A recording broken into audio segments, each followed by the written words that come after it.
สบายดีทุกคนนะเมื่อนี้เขากลับมาในเกมชิเบมี่นะเมืองใหม่กันเมื่อนี้เมืองใหม่กำเนิดขึ้นแล้วตอนนี้โอเคนี่เนาะมาทำเฟราเอาถามวิวเฮลส์โก้เนาะเขาก็ข้ามมาเมืองเอลารันดอร์นะตัวนี้จะเป็นเมืองพวกหูยาวโอเคถามภารกิจแรกของมันนะตัวนี้เขาจะเริ่มเห็นภารกิจแรกก่อนภารกิจแรกก็คือข้ามมา30โตนมาโหดได้นี่มาไวร้ายแล้วแหละไดวอปโหดโหดกัดบาทละ100ปลายเนาะตัวนี้เลเวล200พอดีโหดกันเอาบอมเลยเนาะแต่ว่าคือว่าบวกกับว่าโบเฮงปันใดเว้ยแต่ว่า EXP ได้หลายได้ EXP แบบปกติเลยตัวนี้นี่เนาะได้799พุ่นนะ EXP ของมันค่าป้ายเรื่อยๆดีเลเวล200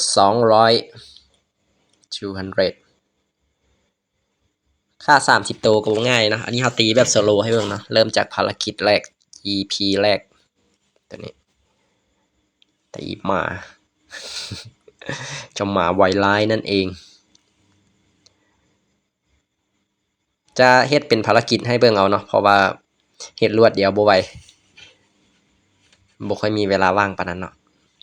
เฮ็ดไปเท่าละภารกิจก่อนตีหมีก็ได้ตีหมาก็ได้มันจะมีหมีอยู่นะตัวหมีตัวหมาแล้วก็ตัวอหยังบ่ล่ะอยู่เมืองนี่แต่ว่าราคาโคตรแพงเลย900แพทพุ่นน่ะหากระเติมกี้นี่เติมแล้วก็เอาลงให้เบิ่งเลยนี่เนาะภารกิจมีก็เลเวล200พุ่น Dive Beer ไอ้ลูกหมีตีหมาแต่หมีจะมีน้อยกว่าตัวนี้799เท่าเดียวเนาะมีกับหมาปั้ง700ลืมเบิ่งเลือดมันไว้เลือดมันน่าจะประมาณ 7,000 นี่แหละเนาะประมาณ 7,000 8,000ปั๊มโอเคก็บ่ได้ว่ายากปานใดเด้ง่ายๆอยู่ภารกิจแรกของเมืองยังบ่ฮู้ว่าจะเจออันใดทางหน้าเนาะนี่เนาะตี5ตี2เลเวล200มันก็บ่ได้โหดเท่าอาบอมนะอาบอมโหดกว่าปั้งปั้งโคตรกากตีคร่าวๆสาบเข้าไปได้นี่ก็เป็นตัวสุดท้ายแล้วตัวสุดท้ายนั่นเนี่ยภารกิจมันมาลุ้นกันว่าจะได้จาก EXP เนาะลุ้นนำกัน EXP ยัง2ตัวเนาะ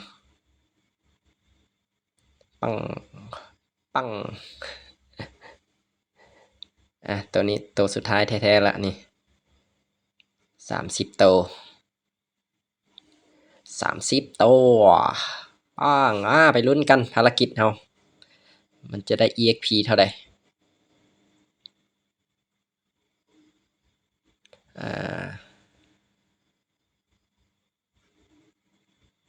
ปุ๊บตึม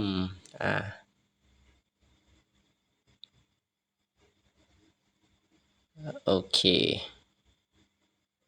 นี่เนาะมาถามบักนี่ละบักหูยาวนี่พวกชนเผ่าออกปั้งป้า1 ล้าน EXP พุ่นนะโอเคไว้เจอกันต่อ EP 2